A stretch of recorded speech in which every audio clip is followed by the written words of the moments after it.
अस्सलाम वालेकुम। जनवरी 2017 में डोनाल्ड ट्रंप अमरीकी सदर बने तो उन्होंने अपने दामाद जेरेड कुशनर को व्हाइट हाउस में सदारती मुशीर बना लिया।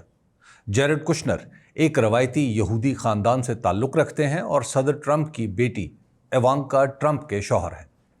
अमरीकी सदर ने जेरेड कुशनर को उनके यहूदी पस मंज़र और इसराइली वज़ीर आज़म बेंजामिन नेतन्याहू से उनके ख़ानदानी ताल्लुकात की वजह से मशरक़ वुस्ता में अमन के लिए काबिल अमल मंसूबा तैयार करने की ज़िम्मेदारी दी।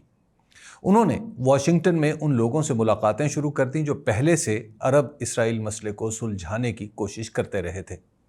उनके बाद उन्होंने मशरक़ वुस्ता के मुख्तलिफ ममालिक से पस पर्दा बातचीत शुरू की ताकि उनका नुक्ता नज़र भी अमन मंसूबे में शामिल किया जा सके। इसके लिए वो बेंजामिन नेतन्याहू और फ़लस्तीनी अथॉरिटी के सरबराह महमूद अब्बास से भी मिले। इन मुलाकातों के बाद इस मंसूबे के खद्दो खाल उभरने लगे और उन्होंने इस पर रद्द-ए-अमल जांचने के लिए 25 और 26 जून 2019 को बहरीन के दारुल हुकूमत मनामा में एक इजलास मुनक़िद किया जिसे वर्कशॉप का नाम दिया गया, जबकि इसका उन्वान पीस टू प्रॉस्पेरिटी था, यानी अमन से खुशहाली की तरफ। इस वर्कशॉप में अरब मुल्कों के वुज़राए ख़जाना शामिल हुए। इसमें जेरेड कुशनर ने 100 से ज़्यादा सफ़हात पर मुश्तमिल एक किताब सबको दी, जिसके मुताबिक ख़ित्ते में अगले 10 बरसों के दौरान 50 अरब डॉलर की सरमायाकारी होना थी, जिसमें से 50% फ़लस्तीनी इलाकों यानी गज़ा और मगरबी किनारे पर लगना थी। अमेरिका और बहरीन की मुश्तरका मेज़बानी में होने वाली इस वर्कशॉप में सऊदी अरब समेत खलीज की अरब रियासतों ने जेरेड कुशनर के इस मंसूबे को सराहा और इसमें सरमायाकारी की हामी भी भरी। इस वर्कशॉप में सरमायाकारी के लिए मौजू मकामात और मंसूबे दिखाने के लिए जो नक्शा दिया गया, उसमें फ़लस्तीनी इलाके अलग और इसराइल का रकबा अलग से दिखाए गए ताकि अरब मुल्कों को एक अलग फ़लस्तीनी रियासत के क़याम का पैगाम दिया जाए। इसकी वजह यह थी कि अरब मुल्कों का पिछले 25 बरसों का मौक़िफ़ है कि अगर आज़ाद फ़लस्तीनी रियासत कायम हो जाती है तो वो इसराइल को तस्लीम कर लेंगे। इस वर्कशॉप में पेश किया जाने वाला मंसूबा दरअसल सदर डोनाल्ड ट्रंप के तसव्वुर अमन यानी विजन ऑफ पीस की बुनियाद था, जो 28 जनवरी 2020 को व्हाइट हाउस में खुद अमरीकी सदर ने पेश किया। उस वक्त इसराइली वज़ीर आज़म बेंजामिन नेतन्याहू भी उनके साथ थे। इसराइली वज़ीर आज़म की मौजूदगी के ज़रिए बताना मकसूद था कि इसराइल इस मंसूबे की मंजूरी दे चुका है। डोनाल्ड ट्रंप के इस मंसूबे में वो मुआशी हिस्सा भी शामिल था जो जेरेड कुशनर ने बहरीन के वर्कशॉप में पेश किया था, और इसमें मुजव्वज़ा फ़लस्तीनी रियासत का नक्शा भी वही था जो जेरेड कुशनर ने दिया था। डोनाल्ड ट्रंप ने जब अमन का तस्वुर पेश किया तो इसमें सियासी हवाले से तफसीलात भी शामिल की गई थीं। इसमें फ़लस्तीन इसराइल तनाज़े की माहियत, इसे तय करने की अमरीकी कोशिशों की तारीख और अक़वाम मुत्तहिदा की करारदादों पर रोशनी डाली गई और मौजूदा ज़मीनी हक़ाइक़ का जायज़ा लेते हुए हल तजवीज़ किया गया है। सदर डोनाल्ड ट्रंप के 2020 के इस मंसूबे के अहम नकात कुछ इस तरह हैं। फ़लस्तीनियों को कौमी रियासत मिलेगी जो गज़ा और दरियाए उर्दन के मगरबी किनारे पर मुश्तमिल होगी। फ़लस्तीनी रियासत का रकबा 1967 की अरब इसराइल जंग से पहले की सरहदों पर ही मुश्तमिल होगा और इसके लिए इसराइल को कुछ इलाका मज़ीद फ़लस्तीनी रियासत के लिए देना पड़ेगा। फ़लस्तीनी रियासत किसी किस्म की फ़ौज या ऐसे हथियार अपने पास नहीं रखेगी जो इसराइल पर हमले के लिए इस्तेमाल हो सके। इसराइल को ये इख्तियार होगा कि अगर वो फ़लस्तीन में ऐसे हथियार या तंसीबात का पता चला ले जो उसकी सलामती के लिए ख़तरा हो तो उन्हें तबाह कर सके। फ़लस्तीनी रियासत किसी भी दूसरे मुल्क या दूसरे मुल्क की खुफिया एजेंसी से अपने तौर पर कोई मुआहिदा नहीं कर सकेगी। इसकी हिफाजत की जिम्मेदारी इसराइल पर होगी। इस रियासत के अंदरूनी मामलात के लिए पुलिस या इस तरह का कोई भी मुसल्ला इदारा इसराइल से मुशावरत के बाद ही बनेगा। यरूशलेम शहर इसराइल के पास रहेगा और इसमें तमाम मज़ाहिब के मानने वालों को आने की आज़ादी होगी। फ़लस्तीनी रियासत का दारुल हुकूमत यरूशलेम के मशरक़ी इलाके में होगा जिसका नाम अल-कुद्स रखा जा सकता है। अलबत्ता फ़लस्तीनी हुकूमत कोई दूसरा नाम भी इख्तियार कर सकती है। अमरीका फ़लस्तीनी रियासत में अपना सफारत खाना फ़लस्तीन के उसी दारुल हुकूमत में कायम करेगा।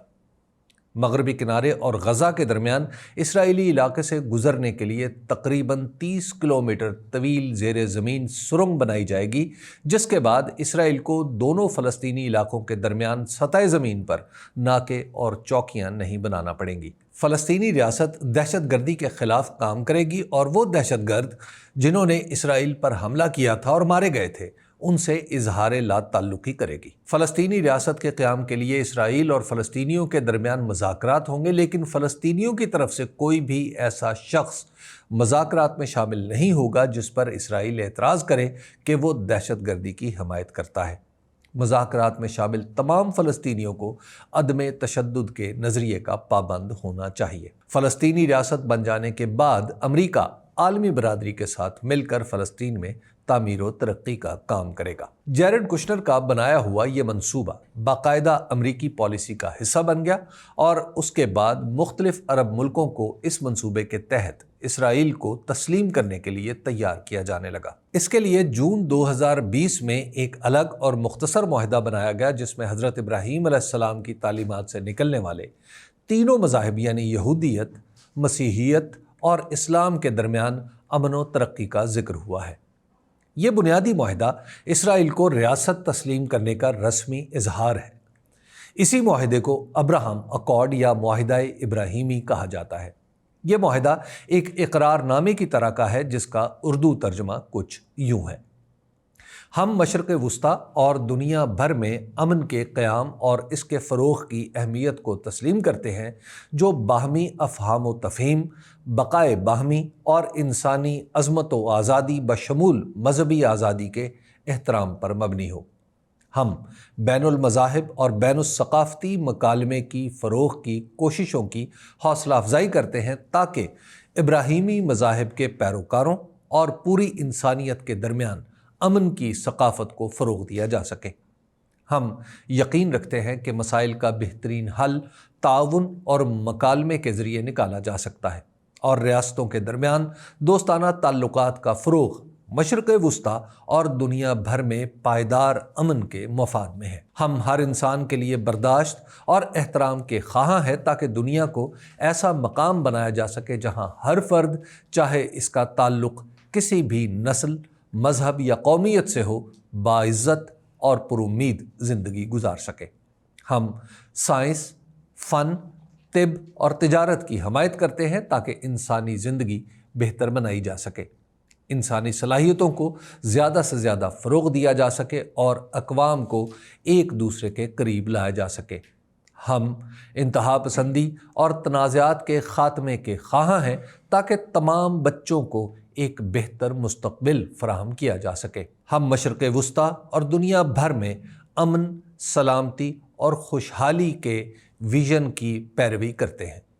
اس جذبے کے تحت ہم اسرائیل اور اس کے علاقائی ہمسایہ ممالک کے درمیان معاہدات ابراہیم کے اصولوں کے تحت سفارتی تعلقات کے قیام میں اب تک کی پیش رفت کا خیر مقدم کرتے ہیں اور اسے حوصلہ افزا سمجھتے ہیں۔ ہم ایسے دوستانہ تعلقات کو مزید مستحکم اور وسعت دینے کی جاری کوششوں کی بھی حوصلہ افزائی کرتے ہیں جو مشترکہ مفادات اور ایک بہتر مستقبل کے لیے مشترکہ عزم پر مبنی ہوں۔ جب کوئی ملک اس معاہدے پر دستخط کر دیتا ہے تو اس کا مطلب ہے کہ وہ اسرائیل کو تسلیم کر چکا ہے اور اس کے ساتھ ہی وہ اس فلسطینی ریاست کو بھی قبول کر چکا ہے جس کا ذکر ڈونلڈ ٹرمپ اپنے تصور امن میں دے چکے ہیں۔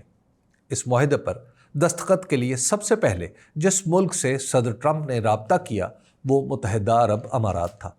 انہوں نے 13 اگست 2020 کو وائٹ ہاؤس میں بیٹھ کر کانفرنس کال پر اسرائیلی وزیر اعظم بنجامن نیتن یاہو اور متحدہ عرب امارات کے اس وقت کے ولی عہد اور موجودہ صدر محمد بن زائد النہیان سے تفصیلی گفتگو میں ابراہم اکارڈ پر دستخط کی جزیات طے کی اور دسمبر 2020 میں متحدہ عرب امارات نے اسرائیل کو رسمی طور پر تسلیم کر لیا۔ اس کے ساتھ ہی بحرین اور مراکش نے بھی اسرائیل کو تسلیم کرتے ہوئے اس کے ساتھ سفارتی تعلقات کا آغاز کر دیا۔ امریکہ کی کوشش ہے کہ سعودی عرب کو ابراہم اکارڈ پر دستخط کرنے کے لیے رضامند کیا جائے، تاہم ابھی تک سعودی عرب نے ایسا نہیں کیا، لیکن واضح رہے کہ صدر ڈونلڈ ٹرمپ کے پہلے دور صدارت میں ہی سعودی عرب نے پہلی بار اسرائیل کے مسافر طیاروں کو اپنی فضائی حدود استعمال کرنے کی اجازت دے دی تھی۔ شکریہ۔